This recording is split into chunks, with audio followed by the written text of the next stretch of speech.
Bharatiya Janata party की छोटी इकाई से लेकर बड़ी इकाई तक की बैठक हो रही है।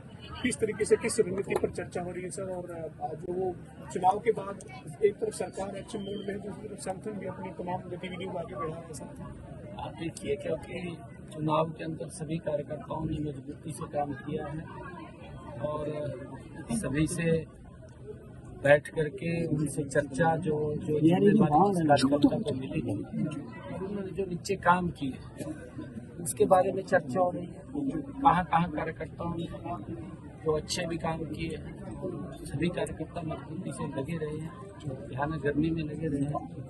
तीसरी बार बड़े मैंडेट के साथ ये कार्यकर्ताओं के दम पर ही सरकार आई है।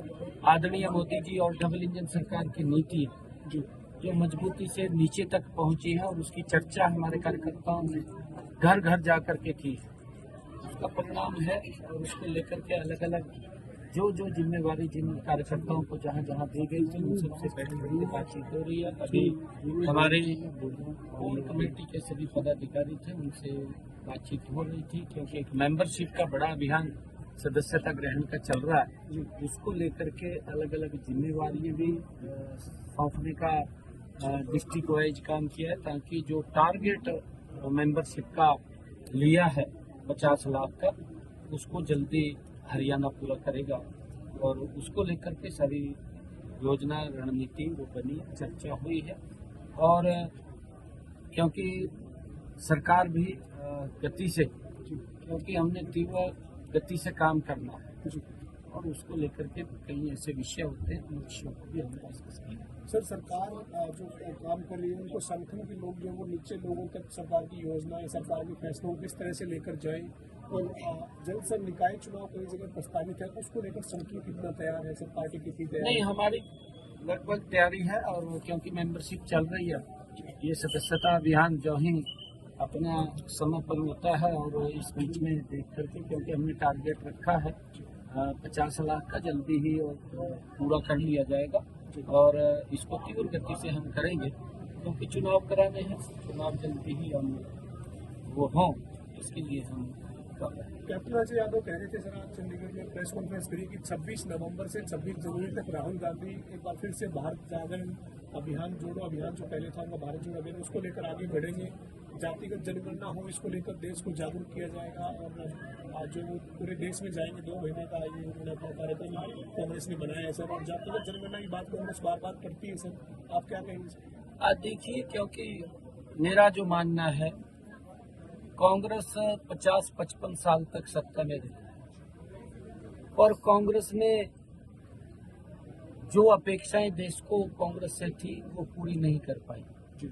उन्होंने बेशक अपनी अपेक्षाएं पूरी कर ली हैं, कांग्रेस के नेताओं ने, कांग्रेस के लोगों ने शायद अपनी अपेक्षाएं पूरी कर ली, तो देश को जो अपेक्षाएं थी उससे देश वंचित रहा है।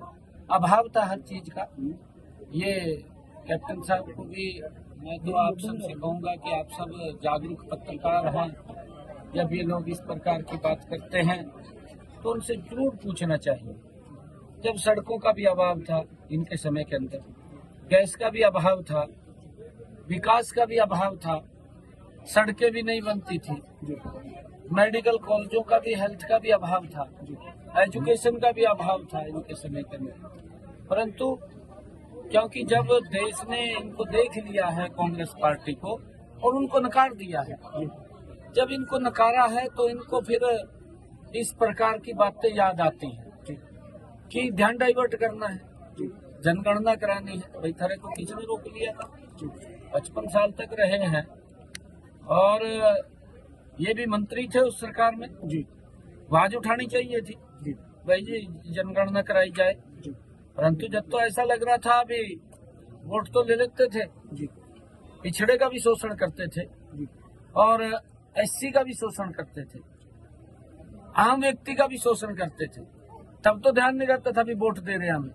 अब जब उन्होंने नकार दिया, अब कई प्रकार की बातें इनके ध्यान में। सर, झारखंड और महाराष्ट्र को लेकर क्या कहेंगे? आप भी चुनाव प्रचार में गए थे सर, वहाँ के ये नतीजों में कितना आश्वस्त है? हरियाणा का असर नहीं, पूर्ण रूप से बिल्कुल।